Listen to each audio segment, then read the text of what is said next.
The planet of Lycera was once one of the brightest jewels of the galaxy. Its towers rose like crystal trees, and its oceans shone with pale gold light. The Lycerons were known for their beauty and culture, not for war. But that was before the Krell Dominion came. The Krell came like a dark wave, burning cities, enslaving survivors, and destroying everything that refused to kneel. Their ships blocked the sky, and their soldiers hunted through the streets like metal beasts. The royal palace stood last, fortress of shining glass and silver walls, but even that would soon fall. Princess Alviera stood on the high balcony, looking down at the smoke rising from her capital. Her eyes, once bright blue, now reflected fire and ruin. She was young, only 20 cycles old. But the crown already felt heavier than the stars above. Her ministers and generals knelt behind her, defeated and afraid. "Your Highness," said General Soren quietly, "we can't hold them much longer. Their fleet is orbiting the planet. We have no allies left." Alviera turned slowly, her silver robe torn at the hem. "Then we call for help," she said, "from anyone who can hear us." The general hesitated. "You mean, send the signal again?" "Yes," she said firmly. "Across the stars. There must be someone out there willing to save us." They had sent dozens of distress signals already to the Council worlds, to the Traders Guild, to the Houses of Orion. None had answered.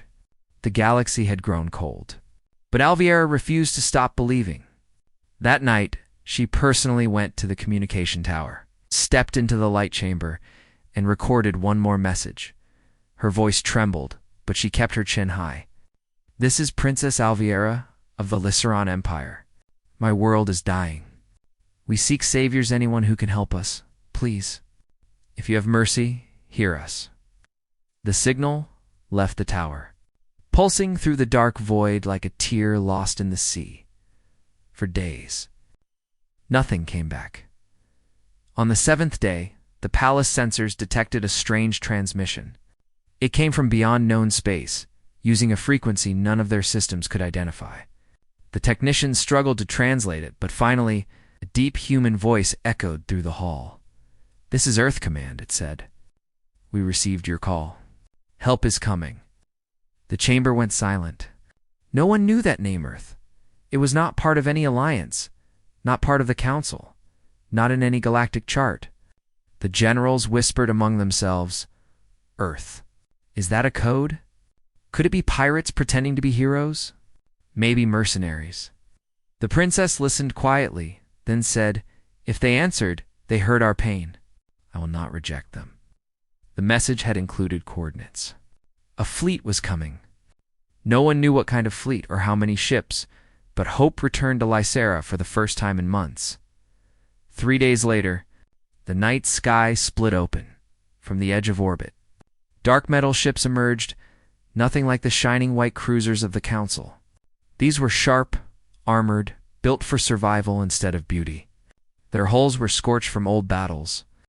They looked less like ships and more like predators made of steel. The largest vessel landed in the palace courtyard, shaking the ground. When the ramp lowered, soldiers stepped out, humans tall and scarred, wearing heavy armor marked with strange flags and teeth-like emblems. Their faces were hard, their eyes cold. They moved with the confidence of creatures who had already seen death too many times. The princess stepped forward, her guards trembling beside her. She had prepared a speech of royal welcome. But when the lead soldier removed his helmet, she forgot her words. He had dark eyes, weathered skin, and a steady gaze. His name, she later learned, was Captain Marcus Hale of the Terran Expeditionary Force, Princess Alviera. He asked. "Yes," she managed. "You are from Earth?" "Yeah," he said simply. "You called for saviors?" "We came." Behind him, the other humans began unloading supplies, medical crates, weapons, and small drones. Their movements were rough but efficient. One of them, a medic named Lieutenant Sato, ran straight toward a group of injured Lyceron civilians near the gate. Without asking permission, she knelt and began treating them. The Lyceron guards hesitated, unsure whether to stop her. Marcus raised a hand. "Let her work." The princess watched as the human medic injected a glowing serum into a child's arm. Within seconds, the child's breathing steadied. The girl opened her eyes weakly and whispered something. Sato smiled. "You're okay, kid. Stay with me." Alviera felt a lump in her throat. These people, these strangers, were rough and scarred, but they moved with purpose. They didn't act like nobles or saints. They acted like survivors. Later in the war chamber, Marcus stood before the Lyceran generals. A map of the planet floated in the air, showing red zones where the Krell occupied cities. "Their command center is here," Marcus said, pointing to a glowing red star. "We'll strike at dawn," General Soren frowned. "With respect, your numbers are too small. You cannot face an army of that size." Marcus smiled slightly. "We're not here to match them. We're here to end them." The room went silent. No one spoke. The humans didn't talk like soldiers. They talked like storms. That night, the princess found Marcus standing on the balcony, looking over the burning valley below. The wind blew dust around them. His armor gleamed under the twin moons. "You don't act like most armies," she said. He didn't turn. "Most armies die because they fight fair." She frowned softly. "And yours?" He looked at her finally, his eyes dark and unreadable. "We come from a world where everything wants to kill you. The ground burns, the air freezes, and the beasts hunt at night. You either learn to fight ugly, or you don't survive. We're not saviors, princess. We're what your enemies should fear." The first battle came at dawn. Krell tanks rolled through the northern valley, their metallic claws grinding the soil. The Lyceran defense line was ready, but it was thin. The humans, however, moved like wolves. They didn't form neat rows. They scattered, hiding behind ridges and craters. Their drones flew low, marking targets. When the Krell advanced, the humans unleashed thunder. Railguns screamed. Explosions lit the valley, and shockwaves tore through the air. The Lycerans had never seen such fury. The Krell, confident in their armor, suddenly found their machines shredded by kinetic fire that ignored shields. Humans didn't use elegant energy beams. They used raw, physical force. Metal striking metal with primal power, Marcus led from the front. He charged into the smoke with a rifle that roared like a storm. His soldiers followed without hesitation. One by one, the Krell fell, their ranks breaking under the sheer violence of the counterattack. The Lyceran troops, inspired by the humans' madness, joined in. By noon, the Krell retreated, leaving behind burning wreckage and silence.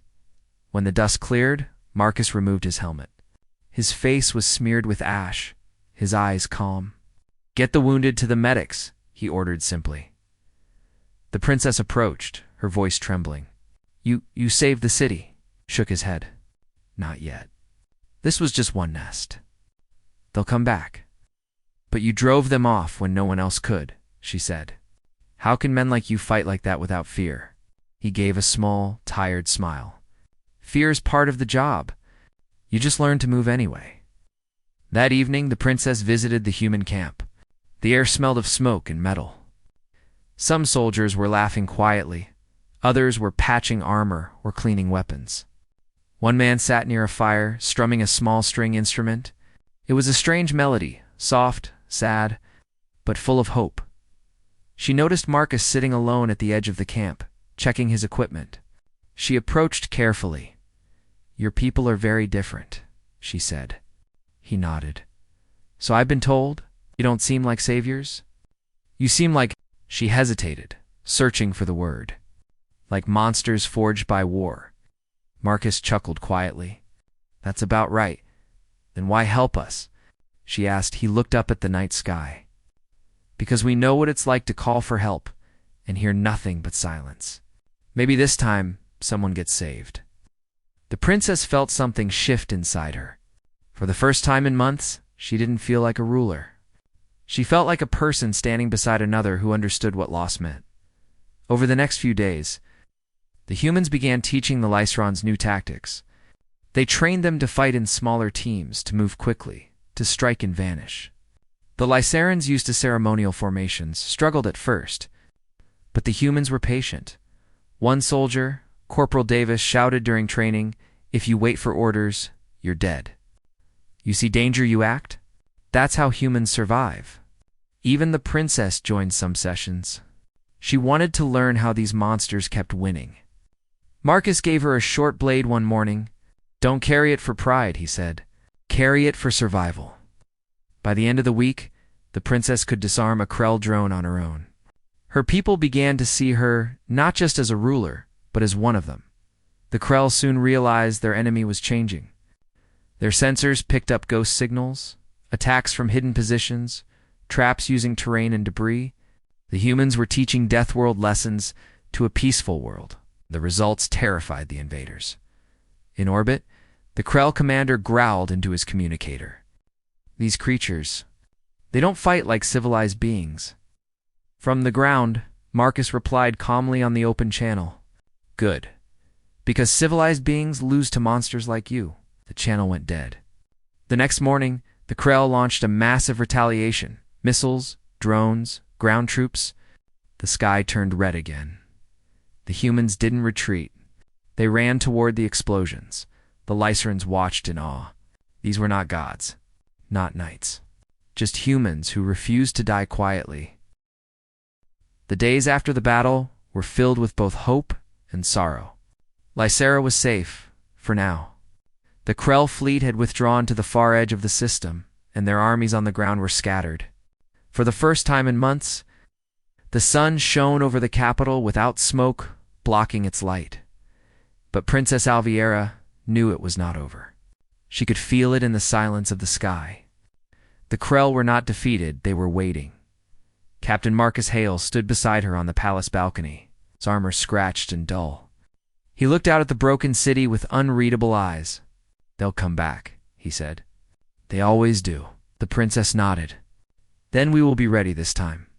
Marcus gave a faint smile. That's the spirit. He handed her a small device, a data chip. Our engineers copied your old defense codes and rebuilt your shields. They're stronger now. If we fall, you'll still have a chance. She took it gently, her fingers brushing against his glove. You speak as if you expect to fall. He shrugged slightly. Hope for the best. Prepare for the worst. That's how humans stay alive. The princess looked at him carefully. Your people. You fight like you were born for war. Marcus laughed softly, the sound tired but warm. No one's born for war. We just learned how to survive it. In the following weeks, the humans worked day and night. They built new bunkers, repaired city walls, and trained Lyceran volunteers to defend themselves. The humans never complained, never rested for long. Even in exhaustion, they smiled, joked, and kept moving. The princess often walked among them. They greeted her with nods and small smiles, never bowing like her own people did. To them, she wasn't a ruler. She was someone they were trying to protect. She saw them laughing around fires, fixing broken machines, sharing food with the hungry. Their rough kindness made her heart ache. They called themselves monsters, but she saw something else. She saw people who carried pain quietly and turned it into strength. One evening, as the sun dipped below the ruined skyline, Alviera found Marcus sitting alone, cleaning his weapon. The air was quiet except for distant wind. Captain, she said softly, approaching him, do you ever wish you had stayed on your world? He looked up, surprised by the question. Earth. No, home is still there, but it's a place that doesn't forgive weakness. We left to make sure someone else didn't have to live like we did. She sat beside him, folding her hands in her lap. You speak as if your planet is a nightmare, he chuckled. To most of the galaxy, it is. They call it a death world. Everything there fights to live, the beasts, the storms, even the ground itself. But that's why we're like this. He glanced at his soldiers working in the distance. You don't grow gentle in a place that wants to kill you. You grow strong, or you die trying. The princess was silent for a while. And yet, strength alone doesn't explain what you did here. You came when no one else would. You've saved people you've never met. That is not something monsters do. Marcus looked at her quietly, the firelight reflecting in his dark eyes. Maybe we're both wrong, he said. Maybe monsters and heroes are the same thing, depending on which side of the gun you're standing on. Days passed, and soon the Krell returned. The first warning came from orbit. The human sensors picked up hundreds of enemy ships dropping out of hyperspace. The enemy was coming with everything they had left. The sky turned red as thousands of plasma trails burned through the atmosphere. The humans rushed to battle positions. Drones screamed overhead, artillery boomed from the hills, and energy shields flickered to life. Marcus barked orders through his communicator. Alpha Team, hold the western flank. Bravo, cover the civilians. The princess stood near the palace command tower, her royal robe replaced by light armor. She refused to hide underground this time. General Soren tried to stop her. Your Highness, please. Your life is too important. My people's lives are important too, she said firmly. If they fight, I fight. When Marcus heard that, he only nodded. Then stay close. I'd rather not explain to your ancestors how you died on my watch. The battle that followed was worse than any before. The Krell rained fire from orbit. Their walkers stomped across the plains, firing red bolts that turned buildings to dust. But the humans fought like devils. They moved fast, hit hard, and refused to retreat. The Lysrens, following their example, held the lines with newfound courage. Even when the ground shook and explosions lit the horizon, they stood shoulder to shoulder with the Truns. At one point, the princess's defense post came under heavy attack. A Krell beast broke through the outer wall, roaring as it charged toward the command tent. Before the guards could react, Marcus leaped in front of it. His rifle jammed, so he drew his sidearm and fired until the weapon overheated. The creature collapsed, smoking and still. The princess ran to him. "You're bleeding," she cried. He looked down at his armor, which was cracked and glowing faintly. "Yeah," he said, breathing hard, "but I've had worse." She wanted to order him to rest, but she knew he wouldn't. The humans didn't stop. Even when outnumbered 10-1, they pressed forward. Every fallen soldier was carried back by another. Every lost gun was replaced with a scavenged one. The Krell, used to fighting enemies who broke and fled, began to falter. They don't fear death. One Krell commander snarled through the coms. They are death. By nightfall, the city was half destroyed. The human command ship had taken heavy damage in orbit. Supplies were almost gone. Marcus gathered his officers in the shadow of a broken wall. "Listen up," he said, his voice steady but grim. "We've got one last shot. If we can take down their command ship, the rest of their army will scatter." Lieutenant Sato nodded. "That ship's shielded. We'll never get through." Marcus smiled faintly. "That's what they said about every other fight we've won." He turned to the princess. "Your Highness, if this fails, you'll have to lead what's left. Keep your people alive." She shook her head. "I'm coming with you," Marcus frowned. "That's not— I won't hide while others die for me," she said. "You've shown us what courage looks like. Let me return that honor." For a moment, he studied her face. Then he sighed. "Fine, but stay behind me." At dawn, the final strike began. The humans launched their last few dropships straight at the Krell command vessel. Plasma fire filled the sky as hundreds of enemy guns opened up. The dropships burned, exploded, and yet some made it through. Marcus's ship slammed onto the enemy hull with a violent crash. The soldiers inside roared as they breached through the metal skin, storming into the ship's dark corridors. The princess followed, clutching her small blade, her heart pounding.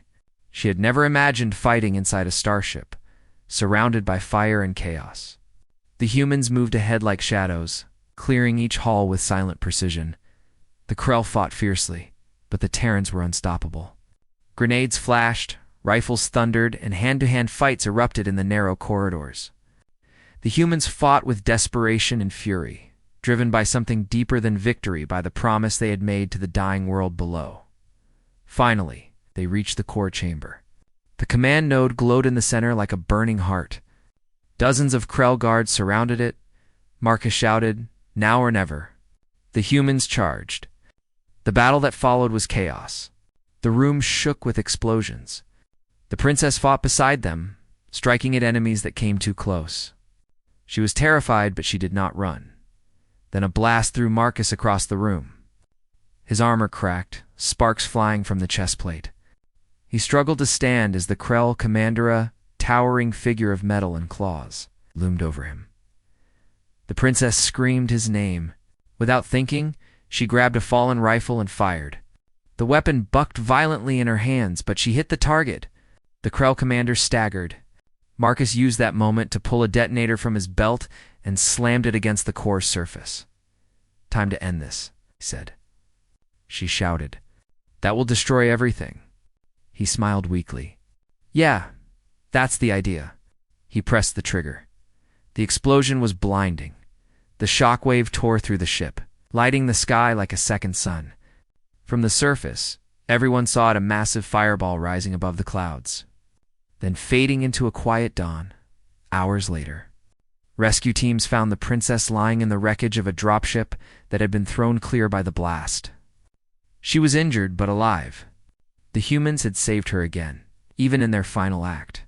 She woke in the palace infirmary, surrounded by her people.